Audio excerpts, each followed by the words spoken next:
Parfait. Bah, alors on y va. Bonjour à tous, à ceux qui ont bien souhaité nous rejoindre. Effectivement, je pense que pas mal de gens sont partis manger. L'horaire était un peu compliqué, j'entends. Mais merci d'avoir surmonté votre faim pour venir écouter cette conférence sur l'obsolescence programmée. Elle a lieu dans le cadre des rencontres numériques de l'antique Pays Basque, qui est un événement annuel qui a pour but d'échanger autour des pratiques numériques. Et on remercie d'ailleurs l'Antique de nous permettre de faire cette conférence. Cette conférence d'ailleurs va durer une petite heure, normalement un peu moins en réalité, entre 40 et 50 minutes. On va voir si ça peut durer un peu moins, histoire de vous laisser aussi un peu de répit. Et n'hésitez pas à poser des questions dans le chat pendant la conférence. On essaiera d'y répondre au fur et à mesure. N'hésitez pas à nous rappeler les questions hein, si on n'y a pas répondu auparavant. Et après, il y aura un petit temps pour échanger directement à l'oral, pour développer des sujets sur une partie ou une autre, ou des questions juste techniques, par exemple. Enfin, vraiment ce que vous voulez. Donc, commençons par ce petit quiz. N'hésitez pas à répondre dans le chat, d'ailleurs, mais je pense que c'est une question qui est assez facile. Ici, l'obsolescence programmée, c'est A. Le fait que les produits ne soient plus réparables aujourd'hui. Réponse B. Les stratégies des fabricants pour réduire la durée de vie des produits délibérément pour nous contraindre à en racheter plus souvent. Réponse C. Un complot international. Donc, bah, effectivement, la bonne réponse, et vous l'aurez deviné, la réponse B, c'est des stratégies des fabricants pour réduire la durée de vie des produits délibérément pour nous contraindre à en racheter plus souvent. Le délibérément est très important ici. Et d'ailleurs, on verra un peu plus tard au sein de la conférence que c'est justement la... ce sur quoi c'est assez difficile aujourd'hui de prouver une vraie obsolescence programmée. C'est-à-dire qu'il y a une espèce de double intention ici. Il faut que ce soit une stratégie des fabricants. Donc, il faut que les fabricants aient décidé de réduire la durée de vie des produits, que ce ne soit pas une réduction malgré eux. Et ensuite, il faut que cette réduction soit délibérément faite pour contraindre à racheter plus souvent. Et c'est cette justement double intentionnalité qui rend difficile la preuve de l'obsolescence programmée. Donc nous, on est hop, justement, halte à l'obsolescence programmée, et on a été créé pour fédérer les citoyens, à pousser les entreprises et les institutions à aller vers des produits plus durables et réparables, pour mettre fin, in fine, à l'obsolescence programmée. Et l'obsolescence programmée, c'est quelque chose de beaucoup plus large que juste cette petite définition. Et du coup, je vais laisser la parole à Jade pour vous en parler plus en amont. Donc, bonjour à tous, moi c'est Jade et je suis volontaire du coup chez Hop. Et du coup, je vais vous parler des trois grands types d'obsolescence programmée parce que l'obsolescence programmée peut prendre diverses formes. Et il y a premièrement l'obsolescence technique, deuxièmement l'obsolescence esthétique et troisièmement l'obsolescence logicielle. Donc l'obsolescence technique qui est aussi dite fonctionnelle ou structurelle, c'est quand un bien ne fonctionne plus en raison de la durée de vie limitée d'un de ses composants. Donc on parle aussi par exemple d'obsolescence indirecte quand les pièces de rechange ou de remplacement, elles sont rendues inaccessibles ou retirées du marché. Donc pour vous donner un exemple, imaginez vous avez une cafetière et il y a le verre de la cafetière qui se casse et le verre il est plus commercialisé, il faut racheter une cafetière alors que de base votre cafetière elle marchait, il fallait juste une petite pièce quoi. La deuxième, c'est du coup l'obsolescence esthétique. Et ça, c'est par effet de démodage. Et c'est quand le professionnel il commercialise en peu de temps des nouveaux produits qui sont vantés comme plus performants dans les campagnes promotionnelles. Et l'obsolescence esthétique, elle passe principalement par la publicité et le marketing. Et en fait, ça incite à renouveler des produits avant même qu'ils tombent en panne. Donc, je pense que pas mal de nous ont eu l'expérience avec les nouveaux iPhones, par exemple, qu'on voit dans la pub des gares, alors qu'au final, il y a 3 millimètres qui changent sur l'écran et on veut quand même le changer parce que il est plus sympa, alors que notre iPhone marche très bien, celui qu'on a sur le moment, quoi. Et alors qu'en fait, on sait quand même que l'impact environnemental de la fabrication d'un nouveau téléphone, c'est d'environ 32 kg de CO2 et que, on peut pas renouveler nos téléphones tout le temps parce que ça a quand même un impact environnemental et comme on l'expliquera plus tard aussi social. Et un autre exemple de l'obsolescence esthétique, c'est la fast fashion. Donc, on souhaite généralement toujours avoir les nouveaux vêtements qui sont à la mode, tout le temps. Et c'est vrai que ça a un impact aussi social et environnemental considérable. Et le troisième exemple, enfin le troisième type d'obsolescence, pardon, c'est l'obsolescence logicielle. Et ça concerne principalement les smartphones ou les ordinateurs. Et de plus en plus, ça monte en puissance avec les objets connectés. Et ça recouvre plusieurs techniques. Il y a la limitation de la durée de support technique par rapport à la durée d'utilisation réelle, ou il y a aussi l'incompatibilité du format entre ancienne et nouvelle version du logiciel, ou la mise à jour obligatoire qui est trop lourde et qui du coup fait que l'appareil ne marche plus. Donc pareil avec mon iPhone ou mon Mac, ça m'est arrivé très souvent. Et je pense qu'à beaucoup d'entre nous. Et ça arrive aussi, j'en sais rien, sur par exemple des imprimantes avec les puces. Donc voilà un petit peu les trois grands types. Et Quentin, maintenant, je vais te repasser la parole et il va parler un petit peu de l'origine et de l'histoire de l'obsolescence programmée, du coup.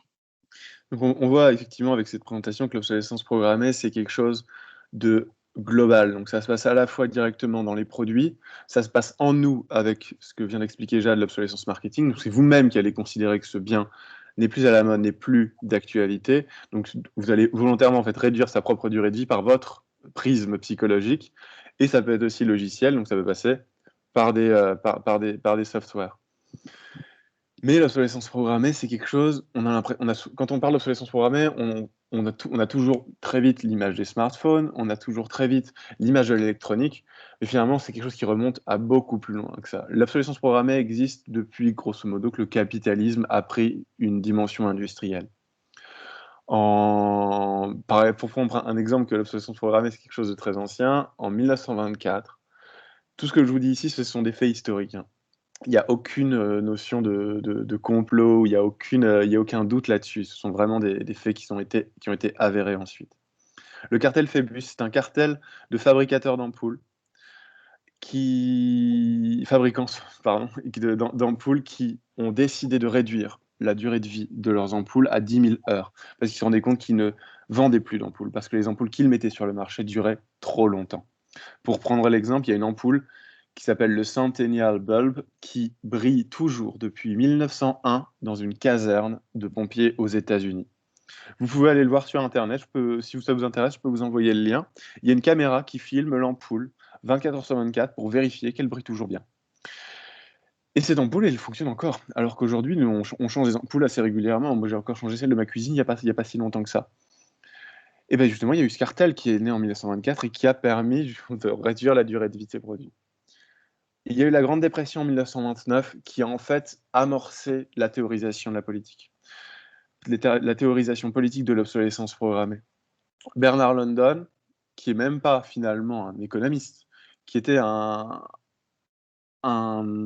publicitaire américain, qui a théorisé l'obsolescence programmée comme une solution à la crise. Il a dit que c'était justement une solution pour repousser à la consommation. Si vous réduisez la durée de vie des biens des gens, ils vont en acheter plus, ça fait plus de chiffre d'affaires, ça pousse à la croissance. Et l'issue de la Grande Dépression, pour tout le monde, c'était la croissance. Ensuite, on a eu, juste avant la guerre, on a réussi à inventer le nylon. Et le nylon était vanté comme une matière ultra résistante, ce qu'elle était. Elle a eu le nylon a eu des utilisations militaires. Et d'ailleurs, quand Dupont de Nemours a sorti ses bas nylons en 1940, l'effet a été tel que je crois que le premier jour de l'ouverture des ventes, ils ont vendu 780 000 bas nylon en une seule fois. Le problème, c'est qu'arrivé en 1945, à la sortie de la guerre, ces bas nylon ne se vendaient plus parce que les gens ils avaient leur trousseau de nylon, ils avaient leur trousseau de bas. Et pareil, même phénomène qu'avec les ampoules, les chiffres d'affaires baissaient. À ce moment-là, Dupont de Nemours a décidé de modifier la recette de fabrication des nylons. Donc le nylon est issu d'une solution pétrochimique. Et ils ont rendu, grâce à cette nouvelle recette, leur nylon moins résistant aux UV. C'est-à-dire qu'au contact des ultraviolets, donc en fait de la lumière du soleil, les nylons se désagrégeaient au fur et à mesure. Et du coup, ça a reprovoqué une hausse des ventes et Dupont de Nemours était bien content parce qu'il pouvait de nouveau vendre. Ensuite, ensuite, il y a eu le développement de la fast fashion, comme vous l'a expliqué Jade, qui a instigé un nouveau rapport aux vêtements, carrément. On a réalisé un rapport à ce sujet, d'ailleurs, il y a 2 ans maintenant, sur les collants spécifiquement, et plusieurs ONG aujourd'hui se sont emparés de la thématique de la fast fashion, et je vous, du coup, conseille un rapport qui est très intéressant de Changing Markets, qui est une ONG européenne, et internationale, qui vient de publier un rapport justement sur l'addiction aux énergies fossiles de l'industrie du textile. Elle montre, entre autres, que la plupart des fabricants utilisent dans la composition de leurs vêtements plus de 50% de matières pétrochimiques, le polyester en est le premier, que cette fabrication génère des microplastiques qui polluent nos océans, mais qu'en plus de cela, il y a un phénomène de complètement désengagement de la part des industriels. C'est qu'aucun aujourd'hui industriel de l'envergure de la fast fashion ne s'engage à réduire les compositions pétrochimiques de ces vêtements, bien qu'elles soient extrêmement polluantes. Et ensuite, il y a eu l'arrivée de l'obsolescence logicielle à partir des années 2000, avec l'arrivée de l'informatique embarquée, que sont nos smartphones et nos ordinateurs portables. Voilà, je crois qu'on peut passer à la slide suivante. J'ai un petit trou de mémoire sur la prochaine. Ah oui, c'est ça. Là, du coup, pour mettre fin à ce phénomène, la France, en 2015, a publié une loi contre l'obsolescence programmée. Des procès d'intention contre l'obsolescence programmée, il y en a déjà eu aux États-Unis, dans des class actions, où des gens se sont révoltés devant les tribunaux contre la réduction volontaire de la durée de vie de leurs produits. Mais tout ça, c'est ce qu'on appelle au civil. Donc c'est en réparation du préjudice subi par une personne. Mais c'est pas au pénal. C'est-à-dire que le procès que vous intentez, c'est un contre un. Ce n'est pas un contre la société même qui a été bafouée, dont vous n'avez pas porté atteinte à la société, pardon. Et la France est le premier pays au monde à avoir légiféré sur l'obsolescence programmée en tant que délit pénal. Si aujourd'hui vous êtes condamné pour délit d'obsolescence programmée, vous pouvez écoper de 2 ans d'emprisonnement, 300 000 € d'amende, et si vous êtes une entreprise, une personne morale, ça peut aller jusqu'à 5% de votre chiffre d'affaires annuel de l'entreprise. S'il s'agit d'une énorme entreprise comme Apple, on peut atteindre des montants très, très, très élevés. Et donc, vous voyez ici la définition. Ce sont des ensembles de techniques par lesquelles un metteur sur le marché vise à réduire délibérément la durée de vie des produits pour en augmenter le taux de renouvellement. C'est peu ou prou la même définition qu'on l'a retrouvée au début avec notre petit quiz formel. Et donc ça serait bien sympa si aujourd'hui c'était juste un délit, mais on voit qu'aujourd'hui ce délit, et on a du mal à le faire vivre. C'est-à-dire on a du mal aujourd'hui à condamner des gens pour obsolescence programmée. Et pourtant, l'obsolescence programmée, bien que ce soit un terme très technique, dont tout le monde a un petit peu dans sa psyché on a déjà entendu parler, on voit que ça renvoie à des phénomènes plus globaux, notamment au réchauffement climatique. Et en fait, là, on arrive du coup sur les impacts de l'obsolescence programmée, de la non-durabilité de nos produits et plus généralement plus généralement de la surconsommation et de la surproduction, qui sont des conséquences directes en réalité de l'obsolescence programmée. On a fait une étude il y a 2 ans maintenant avec un institut indépendant sur l'énergie.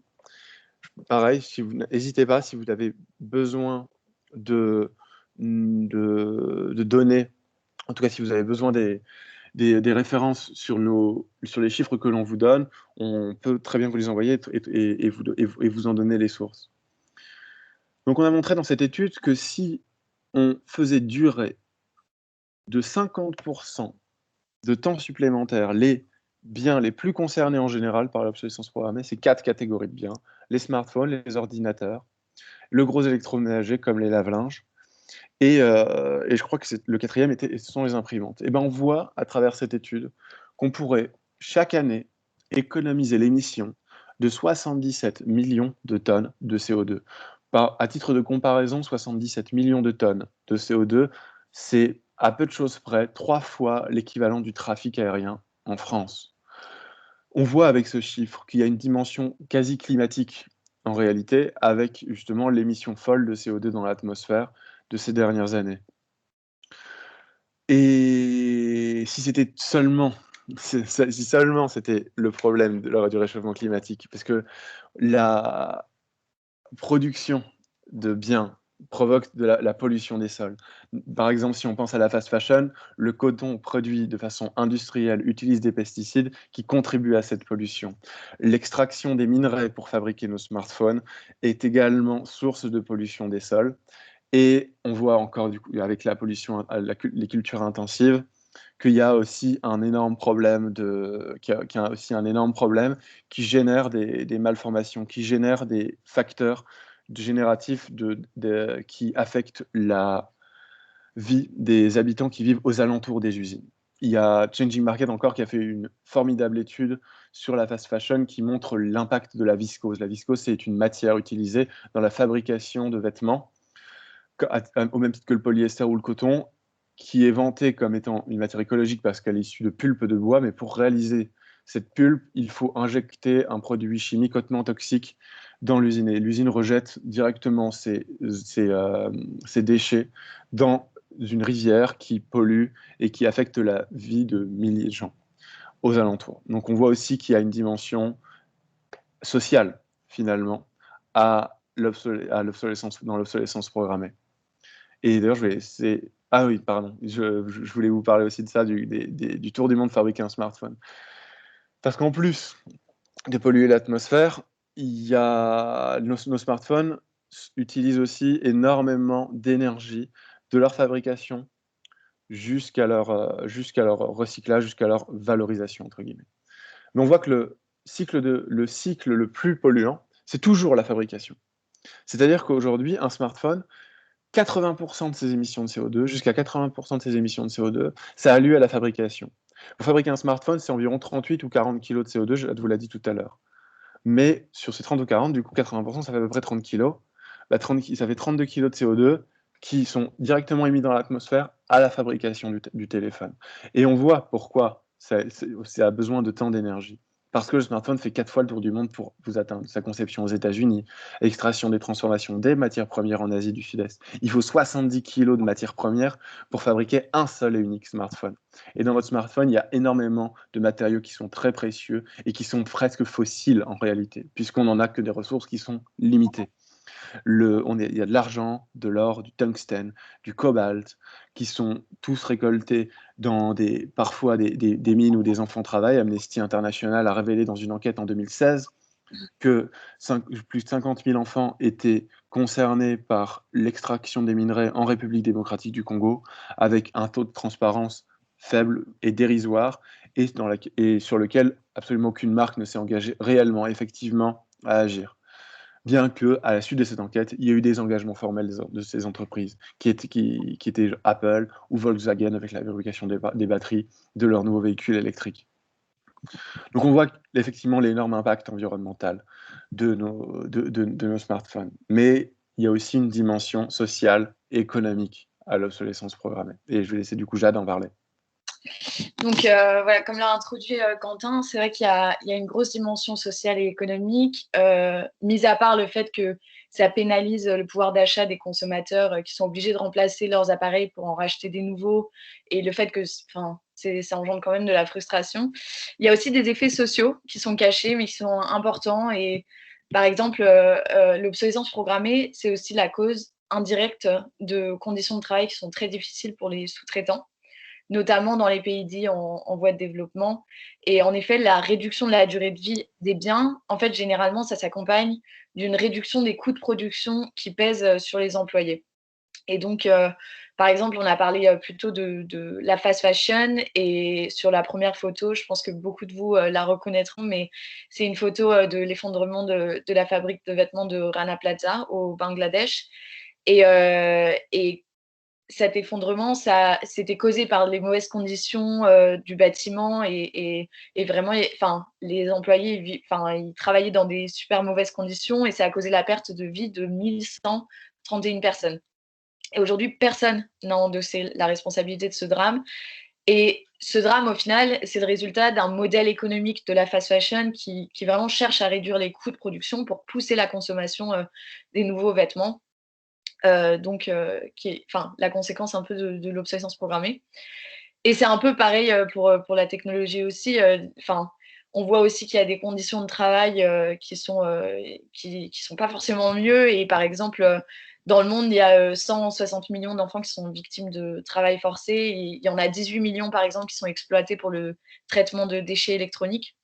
Et si on diminuait nos déchets, on réduirait aussi les dommages collatéraux et, et voilà. Et donc, on parle aussi, ça cause aussi des dommages collatéraux parce que c'est très polluant, comme l'a dit Quentin, et ça peut avoir un impact important sur la santé de la population. Et par exemple, Accra, qui est l'un des lieux les plus pollués du monde, il y a une décharge d'objets électroniques d'à peu près 40 000 tonnes de matériaux qui sont issus de pays développés. Et là-bas, pour vous donner un petit peu une idée à quel point c'est pollué, un enfant qui mange un seul œuf de poule absorbe 200 fois plus de toxines que la limite journalière qui est fixée par l'autorité européenne. Et donc, une dioxine, c'est un polluant organique et c'est facteur de cancer, de malformation, d'altération du développement. Et au final, on voit qu'il y a 53 millions de tonnes de déchets qui ont été produits à travers le monde en 2019, donc ça fait à peu près 350 paquebots alignés. Et 17% ont été collectés et effectivement recyclés. Mais ça reste, ces déchets sont super polluants et au final, ça a un effet important sur la santé des populations qui reçoivent ces déchets. Et finalement, il y a une autre conséquence qui est que la production de certains objets comme les téléphones, ça suscite aussi une lutte pour les ressources qui alimente dans certains pays les violences sociales. Donc, surtout dans les pays en voie de développement. Donc voilà, maintenant je vais laisser Quentin parler un petit peu de ce qu'on fait à Hop. Merci. Bah justement, voilà, c'est un peu l'idée, c'est désolé d'avoir plombé l'ambiance avec les différents impacts de l'obsolescence programmée. Ça fait un peu mal au cœur quand on entend toutes ces données, sachant que la plupart sont en constante croissance. On prévoit 75 millions de tonnes de déchets, donc plus 21% d'ici 2030. Donc les conséquences sont dramatiques à tous les niveaux. Et c'est pour ça qu'on existe, c'est pour ça que Hop a été créé pour sensibiliser et informer, pour influencer les pouvoirs publics et les industriels, et fédérer les citoyens experts et associations du passage du jetable au durable. À ce titre, il y a un livre, si vous voulez en savoir plus, qui a été publié par les deux cofondateurs de l'association, Laetitia Vasseur et Samuel Sauvage. Donc, effectivement, l'association a été créée en 2015 et on a fait énormément de projets depuis. Il y a eu une avancée monumentale, ça fait 6 ans maintenant que l'on existe. Et on a mené des projets de grande envergure. On a créé un site internet qui s'appelle Produits Durables. On a engagé des entreprises et poursuivi d'autres entreprises en justice. On a gagné des procès. On a influencé les pouvoirs publics pour créer des lois, pour créer des régulations, des normes qui augmentent la durée de vie des produits, qui responsabilisent les entreprises face à leurs actes. Et on a créé une vraie communauté d'adhérents, de sympathisants, de militants, pour continuer à aller plus loin ensemble vers la durabilité des produits, au regard de toutes les conséquences dont on vient de parler. Je vais laisser du coup Jade présenter nos actions en termes de sensibilisation. Et ensuite, on verra plus en amont les actions à l'égard des entreprises et à l'égard des pouvoirs publics. Voilà, donc vous concrètement, qu'est-ce qu'on peut faire pour sortir un peu de l'obsolescence programmée? Premièrement, il faut éviter l'achat neuf. Et c'est le premier pas, on va dire, avant d'acheter. Il faut toujours se poser la question de est-ce que ça va vraiment m'apporter quelque chose d'acheter ce nouveau produit. Est-ce que je vais pouvoir après le réutiliser, c'est-à-dire pouvoir le réparer, tout ça. Le deuxième pas, c'est après de faire l'effort de réutiliser, de réemployer, parce que c'est vrai que des fois, c'est presque plus simple de racheter un nouveau produit que de le réutiliser et de le réemployer. Et le dernier pas, qui vraiment devrait venir en dernier, parce qu'au final, ça a quand même un effet environnemental important, c'est recycler pour éviter du coup les déchets et tout ça. Et du coup, là-dessus, je vous invite à consulter le site Produits Durables. Et en fait, c'est un guide pour le consommateur tout au long de la vie du produit, donc achat, utilisation, réparation, garantie et fin de vie. Et c'est un peu un agrégateur de données sur les marques pour les évaluer. Et finalement, c'est vraiment un outil pour vous informer sur vos droits et vous aider tout au long de ce processus. Donc voilà, Quentin, je te laisse présenter un petit peu le. Ouais. Donc voilà, donc Produits Durables, toujours pour compléter, du coup, c'est un site internet qui a été créé par Hop, justement, sur la base du coup, de l'engagement des bénévoles, mais aussi d'experts indépendants, donc aussi bien des entreprises que des associations qui se sont mobilisées pour créer justement ce site, pour redonner de la responsabilité aux consommateurs, entre guillemets, pour que le consommateur soit de nouveau responsable et qu'il puisse raisonnablement avoir toutes les informations pour faire des choix qui vont vers la durabilité. Mais c'est pas justement la seule chose que l'on fait. Donc là, ce que vous voyez en face, c'est un exemple de notation des entreprises, là par exemple sur les fabrications de collants, que l'on a établi grâce au rapport Collant, et rapport qu'on a publié sur les collants il y a 1 an ou 2 maintenant, et qui montre un petit peu les résultats des entreprises sur la durabilité. On voit d'ailleurs que genre, par exemple sur ce sondage-là, que Walford arrive à peine à 3 sur 5, alors que ces collants coûtent une fortune, et que la plupart des marques des distributeurs sont à 1,6, sont à 1,6, ce qui est absolument ridicule. Et on a montré d'ailleurs à travers ce rapport que seulement après une moyenne de 5 utilisations, les collants filaient presque tous généralement. Voilà, ensuite on agit sur les entreprises. Du coup, j'ai besoin de la slide d'après. Parfait. Ah, juste avant. Parfait, nickel. Merci. Donc sur les entreprises, qu'est-ce qu'on fait? Ben, on a un petit peu classiquement ce qu'on appelle la carotte et le bâton. Le bâton, ce sont une vigie que l'on fait de façon très rigoureuse auprès des entreprises pour savoir si oui ou non elles vont faire de l'obsolescence programmée, si on a des suspicions, ce sont des rappels à leurs engagements, ou alors ce sont des poursuites en justice. Par exemple, on a poursuivi Apple en justice en 2018 pour obsolescence logicielle des iPhones de l'époque, donc les iPhone 5C, 6 et 6S, qui étaient les iPhone 5C, 6 et 6S qui faisaient l'objet d'un ralentissement de leur processeur pour justement, selon nous, on avait toutes les raisons de croire que c'était pour pousser les individus à acheter les nouveaux iPhones qui venaient sortir pile poil au même moment de la mise à jour. Cette enquête a été menée par la DGCCRF, donc en fait c'était une enquête administrative diligentée par le procureur de la République, puisqu'on a porté plainte formellement, et ça a abouti à la condamnation de Apple à une amende de 25 millions d'euros.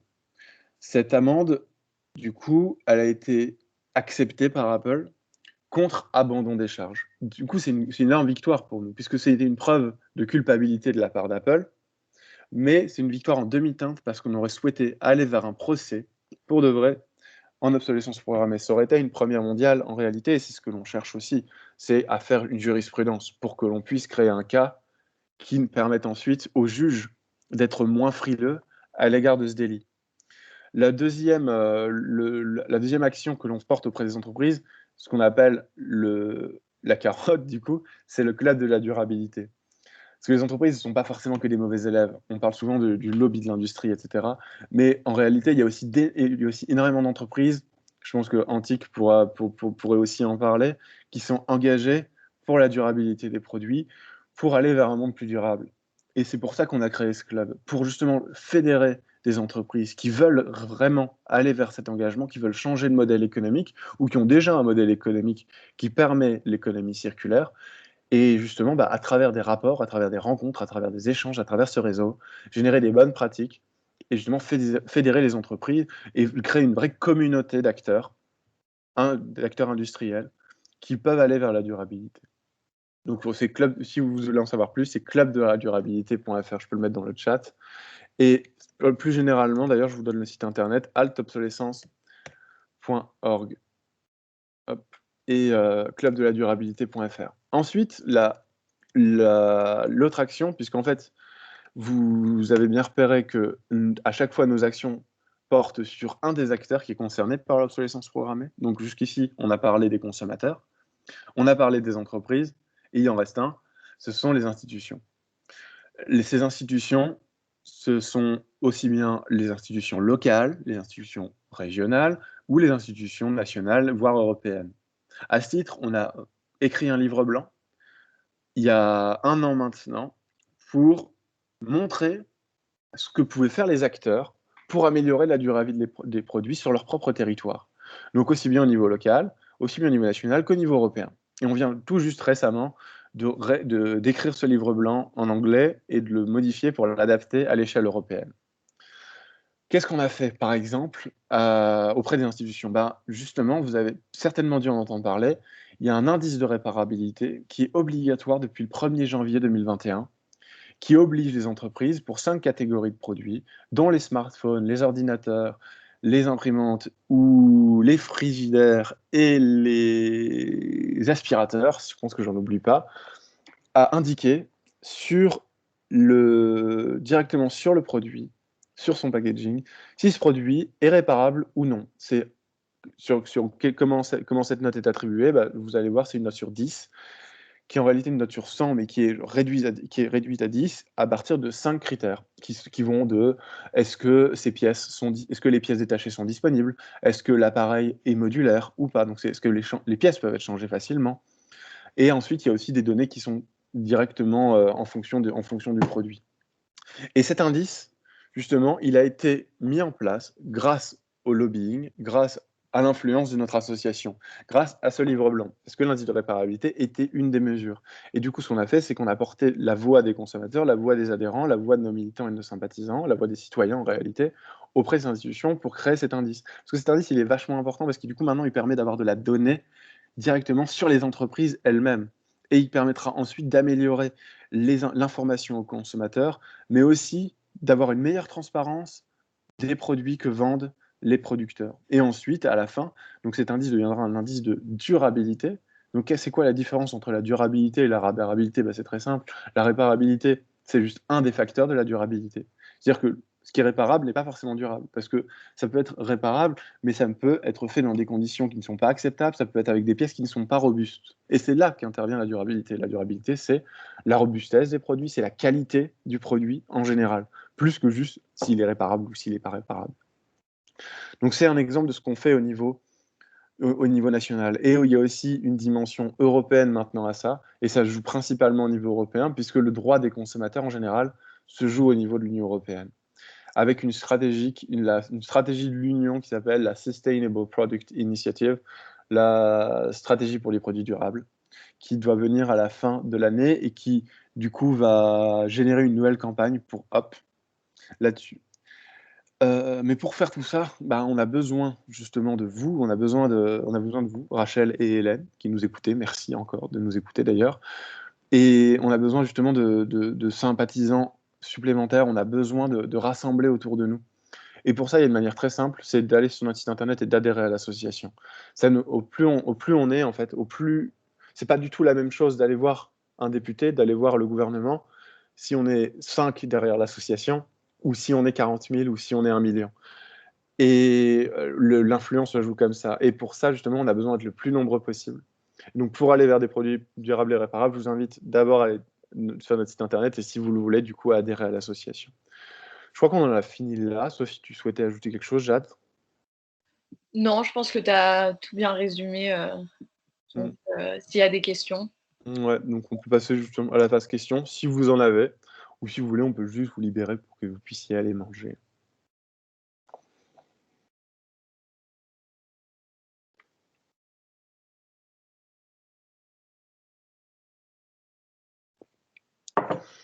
Du coup, s'il n'y a pas de questions, je propose qu'on en finisse là, Benjamin. Mais Benjamin est parti manger, du coup.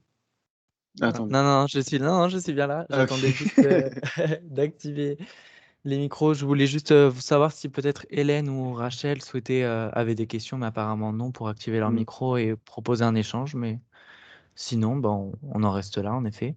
Ok, bah écoutez. Merci encore, du coup, d'avoir été là, d'avoir écouté. On était ravis de le faire. Qu'on soit 2 ou 30, de toute façon, c'est toujours un plaisir. Et on sera plus avec le replay dans tous les cas. En plus. Donc, merci beaucoup. Bah, je vous en Merci prie. de votre venue aussi sur les rencontres. Bah, c'était un plaisir et puis bah, du coup, n'écoutez pas, n'hésitez pas, pardon. N'hésitez pas à revenir vers nous si vous avez besoin de questions, si vous avez besoin de précisions, si vous voulez, pareil, genre travailler avec l'association plus en amont sur une thématique ou une autre, n'hésitez pas. Merci beaucoup. Merci. Au revoir tout le monde. Au revoir. Au revoir. Merci, au revoir.